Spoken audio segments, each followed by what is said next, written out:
Hello everyone, welcome everybody to our YouTube channel.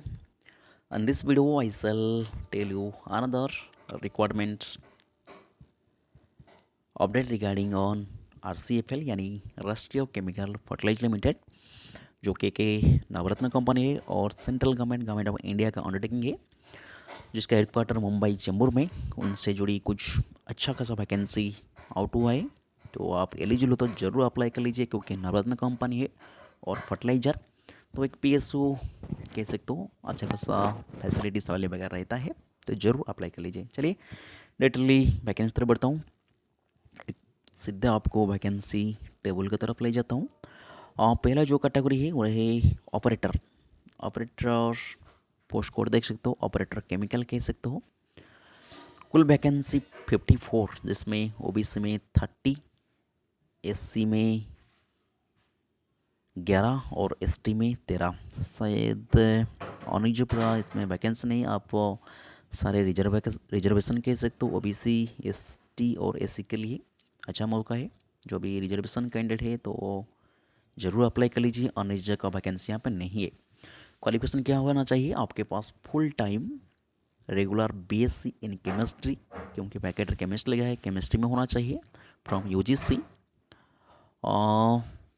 With physics one of the subject, मैंने अपने chemistry में graduation किया, साथ ही साथ फिजिक्स पढ़ा हो तो आप एलिजिबल हो। 3 year BSc degree on passing of the national council बस ट्रेनिंग ऑफ द यूनिवर्सिटी। उसके बाद आपने अप्रेंटिसशिप, क्योंकि उसके बाद लिखा है क्या, and passing the national council vocational training जिसको एनसीबीटी एग्जामिनेशन कहते हैं हम, in the attendant operator chemical plant जिसको हम एओसीपी, जो आयुषसेल का अप्रेंटिस होता है वो एओसीपी का होता है। आपने बीएससी केमिस्ट्री के साथ साथ एओसी में ट्रेनिंग में या कह सकते हो एओसीपी में आप ट्रेनिंग लिया हो, अप्रेंटिस किया हो तो आप एलिजिबल हो। मिनिमम परसेंटेज मार्क आपके पास 55% होना चाहिए ओबीसी के लिए, एससी एसटी के लिए 50% मार्क। उसके बाद अपर एज लिमिट क्या होना चाहिए? अच्छा खासा है। एससी एसटी के लिए 35 ईयर, ओबीसी के लिए 33, जो कि अपर एज लिमिट। या आपके पास आपने बीएससी किया तो आपके पास इतनी क्वालिफिकेशन होना चाहिए, या आपके पास diploma full time regular 3 year diploma in chemical engineering या टेक्नोलॉजी। उसके साथ साथ 1 ईयर बोर्ड जिसको हम अप्रेंटिस एक्ट कहते हैं वो है तो आप ही एलिजिबल हो। या आपके पास साइंस जिसमें +2 साइंस कर रखा है, candidate with HSC science and directly admission to second year. अच्छा, जो कि +2 में डिप्लोमा होता है, लेटरल एंड डिप्लोमा वो भी एलिजिबल है। उनके साथ भी आपको 1 ईयर का अप्रेंटिसिंग चाहिए तो अच्छे से देख लीजिए। तो 1 ईयर ट्रेनिंग बोर्ड बस वही मिनिमम परसेंटेज वगैरह भी लगभग सेम है जो भी बीएससी वालों के लिए था। ऑपरेशन मेट भी उतने ही है, ओ सी के लिए 35 ईयर, ओबीसी के लिए 33 ईयर बस।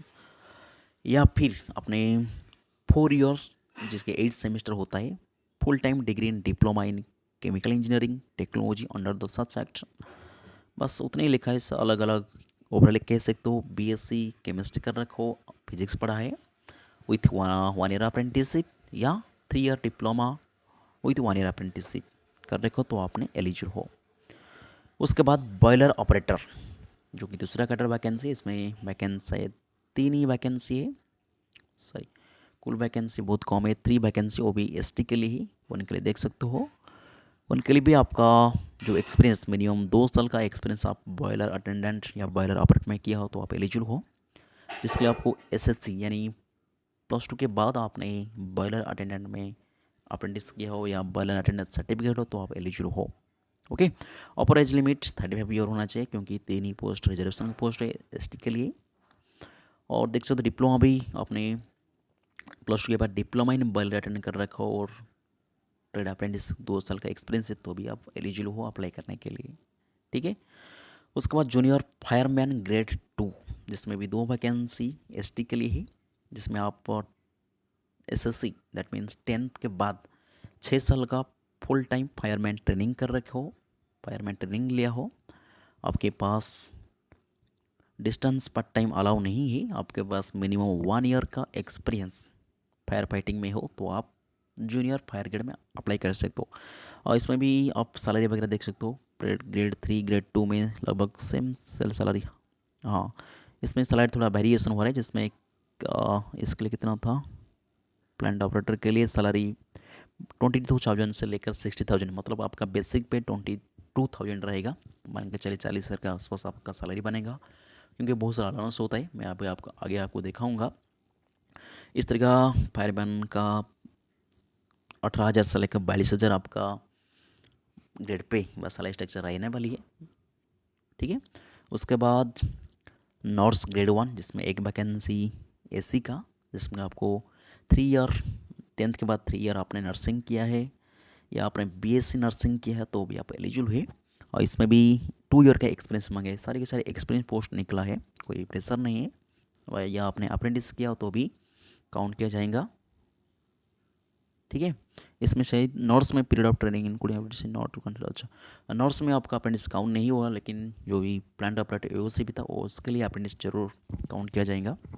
उसके बाद टेक्नीशियन ट्रेनिंग इंस्ट्रूमेंटेशन, जिसमें भी 4 वैकेंसी, 4 एसटी का वैकेंसी, जिसमें आपको डिप्लोमा इन इंस्ट्रूमेंटेशन चाहिए या full time regular BSc physics degree. अच्छा, इंस्ट्रूमेंटेशन फिजिक्स ले रहा है तो अच्छा बात है। आपने बीएससी फिजिक्स कर रखे हो तो आप एलिजिबल हो, आपके पास केमिस्ट्री एक सब्जेक्ट होना चाहिए। एक्सपीरियंस वगैरह भी लिखा है, मतलब अप्रेंटिस कर रखे हो तो आप एलिजिबल हो, डिटेल देख लीजिए। उसके बाद टेक्नीशियन इलेक्ट्रिकल ट्रेनिंग, जिसमें 2 वैकेंसी, एसटी का एक, एससी का एक, जिसमें आपको 3 ईयर का फुल टाइम डिप्लोमा ही चाहिए इलेक्ट्रिकल में बस। और टेक्निकल मैकेनिकल भी वैकेंसी है, 8 वैकेंसी, वो भी इसमें 3, एससी का 2, एसटी का 2, जिसमें फुल टाइम 3 ईयर डिप्लोमा इन मैकेनिकल अलाइड ब्रांच, मतलब मैकेनिकल कोई जो अलाइड ब्रांच होता है उसमें भी कर रखा तो आप एलिजिबल हो अप्लाई करने के लिए। बस उतनी अपडेट था, सॉरी उतनी वैकेंसी था। उसके बाद कुछ जनरल इंस्ट्रक्शन वगैरह लिखा है, उसको आप पढ़ सकते हो। कोई भी ऑन रिजर्व कैंडिडेट यहाँ पे तो एलिजिबल नहीं है, S C S T O B C का बंदा ही अप्लाई कर सकते हो। और डेट ऑफ वगैरह जो कि एलिजिबल कैंडिडेट 1/2/25, मतलब 1 फरवरी 25 से काउंट किया जाएगा। अप्लीकेशन फ़ी यहाँ पे कुछ ले रहा है, नॉन रिफंडेबल 700 आपका अप्लीकेशन फ़ी रह रहा है। और नेचर ऑफ जॉब वगैरह मतलब लिख रही डिटेल लिख दिया है, उनको थोड़ा एक बार रीड कर लीजिए। सैलरी स्ट्रक्चर मैंने तो बता दिया, बेसिक पे से लगभग देख लीजिए। ऑपरेटर के लिए मैं आपको बताया था 46,300 अप्रोस आपका रहने वाली है, एच आर इंक्लूड करे तो, क्योंकि मुंबई सिटी एक कैटेगरी आता है, उनके 27% एच आर रहता है। बेसिक पे 22, लेकिन आपका सैलरी रह रहा है देख लीजिए कितने, 46। ओके, उसके बाद सारे के लिए उन्होंने अलग लिखा है, 46-40 अराउंड के आसपास सैलरी रह रहा है।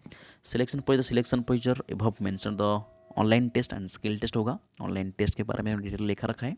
Eligible candidate to appear CBT होगा, कंप्यूटर बेस्ड टेस्ट, जो कि मे भी तो मुंबई नागपुर में होता है, हाँ लिख रखा है। Online test conducted center in the city of Mumbai and Nagpur. Medium test will be Marathi, Hindi and English रहेगा। और कोई भी नेगेटिव मार्किंग नहीं होता है, ज़रा ध्यान से पढ़ लीजिए। ठीक है, आपका ऑनलाइन, उसके बाद आपका स्किल टेस्ट कराया जाएगा, क्योंकि प्लांट ऑपरेटर पोस्ट है। The online exam will be have 2 part, discipline related and aptitude related, जो कि पीएससी का रहता है, 200 मार्क का होगा। ठीक है, बाकी मोर इन्फॉर्मेशन करिए आप RCFL LTD.com उसको विजिट कर सकते हो, सारी की सारी जानकारी आपके पास आ जाएगा। और कुछ कंडीशन वगैरह है, उनको अभी इतने सीरियस मत लीजिए। स्किल टेस्ट के लिए 1:7 रेशियो बुलाएंगा, काफ़ी ज़्यादा बच्चे को स्किल टेस्ट के लिए बुलाएंगे, तो इसलिए ज़रूर अप्लाई कर लीजिए। ठीक है, बाकी स्किल टेस्ट केमिकल के लिए क्या रहने वाले वो कोई डिटेल उन्होंने मेंशन कर रखा है, अच्छा बात है। तो मैं तो कहूँगा एक बार आप ज़रूर अच्छा से पढ़ लीजिए, मतलब नोटिफिकेशन अच्छा से एक बार पॉइंट रीड कर लीजिए। उसके बाद आप इंटरेस्ट हो, एलिजिबल हो तो ज़रूर अप्लाई कर लीजिए। फाइनल सिलेक्शन आपका रिटन टेस्ट के बेसिस बनेगा, क्योंकि स्किल टेस्ट क्वालिफाइंग होता है। ओके, ऑनलाइन टेस्ट बस मैं कहीं बताया था ना, स्किल टेस्ट क्वालिफाइंग होता है, यहाँ पे उन्होंने लिख दिया है। आपका जो भी सिलेक्शन बनेगा वो ऑनलाइन टेस्ट के बेसिस में बनने वाली है। ओके, उसी हिसाब से आप देख लीजिए। बस इतने अपडेट था RCFL राष्ट्रीय केमिकल। हाँ, सबसे बड़ी बात इंपॉर्टेंट डेट, ऑलरेडी आज से ही ऑनलाइन एप्लीकेशन कैसे तो स्टार्ट हो चुका है, 21 मार्च से स्टार्ट हो चुका है 8 AM से। लास्ट डेट जो कि 5 अप्रैल, बहुत ही कम डेट टाइम दे रखा है, 5 अप्रैल तक नहीं अप्लाई कर पाओगे। कोशिश करिए उस डेट से पहले अप्लाई कर लीजिए, आपके लिए अच्छा रहेगा। No online payment will be accepted, no cash mode, जो कि आपका एप्लीकेशन फ़ी है उसको आप ऑनलाइन ही पे करने पड़ेगा। बस इतना अपडेट था। तो ध्यान दीजिए, जो भी special category SC ST OBC से बिलोंग करते हो, आपके पास BSc डिप्लोमा साथ ही साथ आपने अप्रेंटिस किया हो, आपके पास एक्सपीरियंस हो, तो मैं तक को जरूर अप्लाई कर लीजिए। अच्छा पोस्ट है, मैं ऑलरेडी नोटिफिकेशन को टेलीग्राम चैनल को दे चुका है। तो आपको नीचे एक डिस्क्रिप्शन में लिंक मिल जाएगा हमारे टेलीग्राम चैनल का, ज्वाइन कर लीजिए। वहाँ से एक बार अच्छा से नोटिफिकेशन रीड करिए, उसके बाद अप्लाई जरूर कर लीजिए। ठीक है, अच्छा मौका है SC ST OBC बंदा के लिए।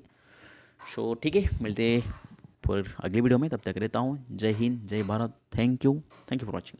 अप्रोक्स 50 60 70 के करीब पोस्ट निकला है, 60+ पोस्ट आउट के है। अच्छा मौका है सर BSc डिप्लोमा वालों के लिए। तो जाइए एक बार जरूर नोटिफिकेशन चेक करिए, आपके पास SC ST OBC सर्टिफिकेट है, स्पेशल कैटेगरी है, तो जरूर अप्लाई कर लिए। Thank you for watching.